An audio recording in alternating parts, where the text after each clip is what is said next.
Have you ever left a meeting, a coffee date, or even a casual chat and thought, why did I say all that? You started strong, and then somewhere between thought number 2 and tangent number 4, you lost your thread. You saw it in their faces, polite smiles, glazed eyes. The point was gone. You're not alone. Rambling is one of the biggest silent credibility and connection killers. It doesn't just waste time, it dilutes your message and your presence. And here's the thing, it happens most to smart, caring, and enthusiastic people. People who have a lot to say or who overthink what they're saying. But today, I'm going to help you stop rambling and start connecting. We will look into what causes rambling, and I will give you practical, psychology-backed tools to bring more clarity, more presence, and even charisma into your conversations. This isn't about being perfect, it's about being powerful and real in any given conversation. Hi there, I'm Letitia. I'm a communication and public speaking coach, and I'm here to help you become a stronger and more impactful communicator by helping you enhance your communication skills to create connections that matter. We ramble because we care. We ramble because our brain is overstimulated. It's like having 10 tabs open and music playing in the background that is kind of a little bit too loud while trying to write an email. Because our brain is running 100 tabs, and under pressure, those tabs start autoplaying all at once with Microsoft Windows opening all at once on your computer. Matt Abrahams from Stanford University calls this cognitive overload. When you're asked to speak on the spot in a meeting, in a pitch, or during a Q&A, your working memory is judging ideas, intentions, and emotions all at once. The result?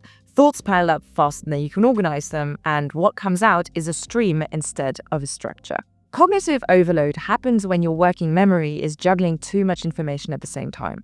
The idea, how you'll be perceived, what you want to say next, what the point is that you want to make, all the knowledge we have all around this topic, sounding intelligent, and what the other person is thinking about us, etc., etc.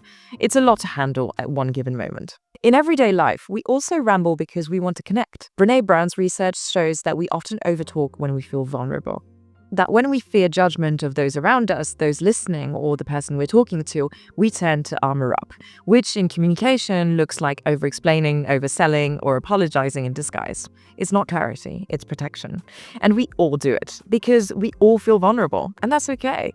Think of how we fill silences on dates or when meeting new people, not because we have something to say, but because silence feels awkward or because we want to make a good first impression. For everyday conversations, this means we often forget to ask questions, listen actively, or let the moment breathe.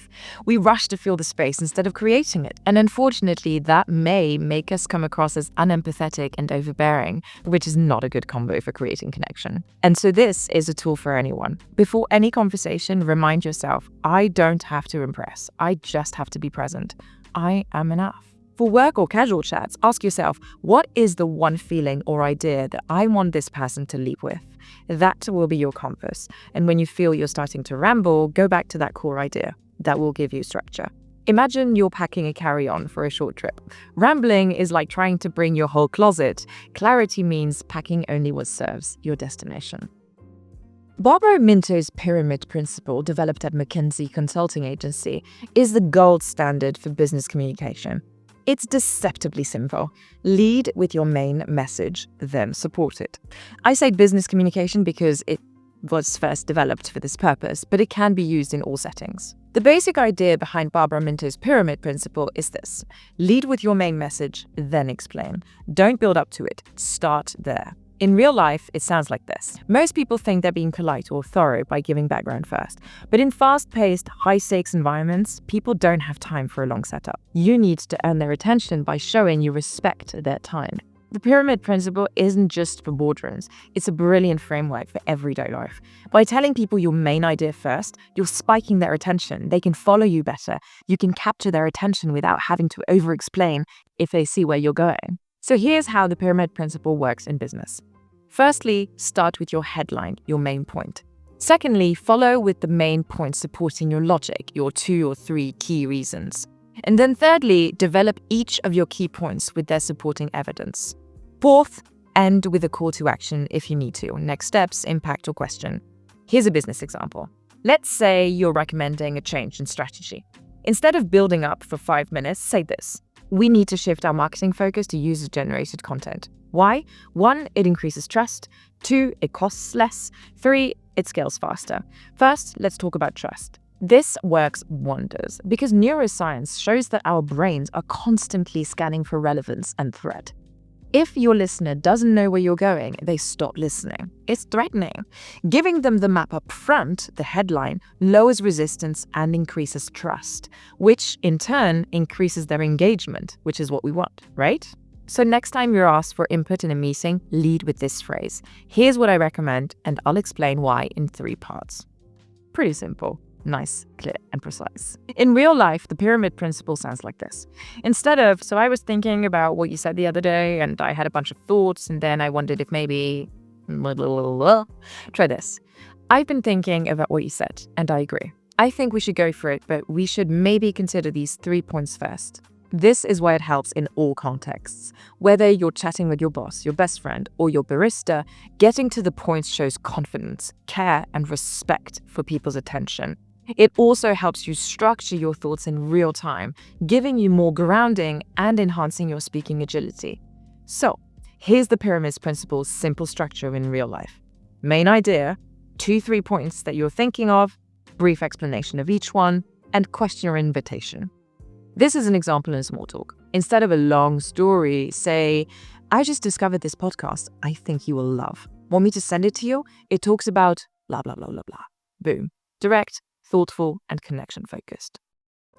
We often think silence is awkward, but actually silence is where connection grows. A few communication experts have spoken about this at length. Chris Voss, for example, the FBI negotiator and author of Never Split the Difference, calls silence the most powerful tool in high-stakes conversations. When you're tempted to keep talking, pause instead. Chris Voss says that in negotiation, silence creates leverage. And in day-to-day life, it creates room. Room for listening, for breathing, and being. Simply that. And isn't it so nice when people just let you be? Scientifically and neurologically, when you pause, the brain has time to reset, which it loves. Matthew Lieberman's work on social neuroscience shows that the brain's default mode is social, always scanning for intention. A pause gives others time to process what you said and how you meant it. His research shows that when our brains have time to process, we make more empathetic and engaged decisions. And this is why silence is a superpower for connection, because it leaves room for exactly that. So here's some practical advice around silence. Don't rush to fill every gap. Let people respond. Give people breathing room. They'll love you for it. Don't you like it when people give you time to think? Now, you're not rambling anymore. Use silence after someone asked a meaningful question. They asked a question and then wait. Waiting before responding shows that you care. It shows that you're giving that question the attention it needs, and it gives them power. In pausing a while, you show you respect them. Powerful people give power to others. Everyone likes that. Plus, it gives you more time to regroup your thoughts. Win-win, right? So, try this in everyday life. When talking, pause after your main point to let it sink in by the people listening. Let the other person react. And when spoken to, pause before answering. Let the conversation breathe. Show your respect, connect with your audience, and give your power. It will grow your charisma. Trust me. Use silence to regroup. Your pause is your power. Use it. This makes you appear thoughtful, confident, and genuinely interested. And it makes you stop rambling and helps you be a more structured and impactful communicator. You don't need to be a keynote speaker to use structure. Structure isn't just for speeches. It's a powerful tool for clear and impacting communication. It's for everyday communication as well as for good leadership. An amazing tool for structuring your responses? Meet the rule of 3. The rule of 3 is a cognitive shortcut. It helps you speak in complete, digestible units. Why 3? Because the brain remembers information best in chunks of 3. It's a magical number. We like it.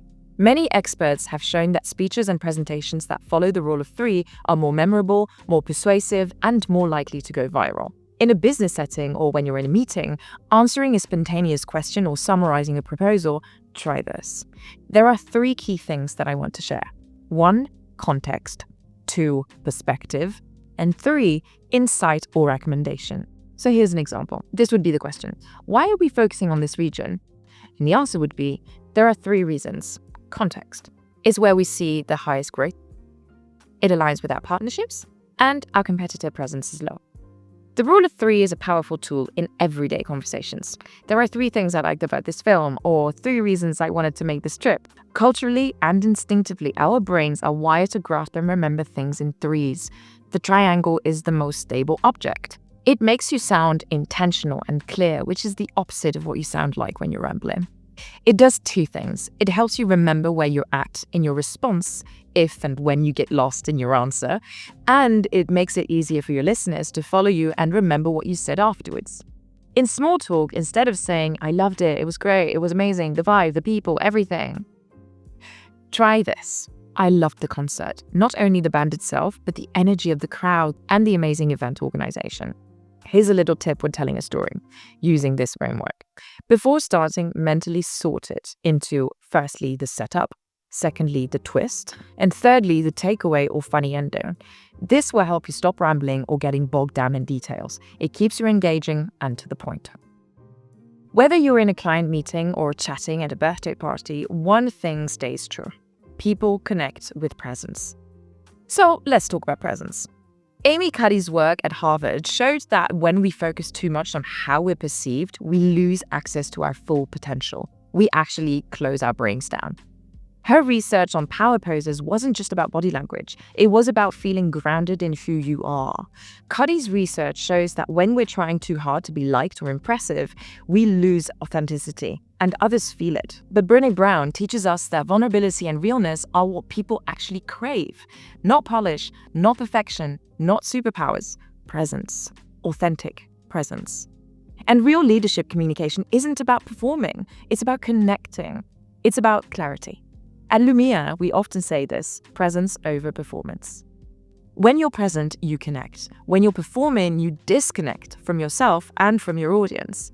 You don't have to say everything. You don't have to sound smart. You are smart, otherwise you wouldn't be here. You don't have to fill the air. You just have to be there, to listen, to connect, to let your words be enough. You are enough. And this is a mantra for daily conversations. I trust that who I am is enough. I speak to connect, not to prove. Or again, I don't need to say more. I need to say what matters. As I always say, less is more. When you speak from this place, from a grounded, clear, and honest place, your words carry weight. You're not selling, you're not proving anything. You don't need to. You're serving.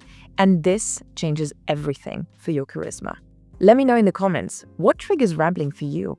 And which of these strategies do you think are going to work better for you? If this video helped, if it has taught you anything valuable today, please hit that like button before you go to let me know, and get the algorithm to know this is valuable content. It's a small gesture for you, but huge for me. So thank you so much. If you want more tools to help you speak with clarity and connect with confidence in work and in life, don't forget to subscribe to the channel.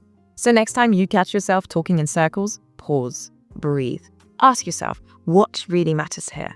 Speak with intention. Let silence work for you. Use the power of 3. And most importantly, show up with presence, not pressure.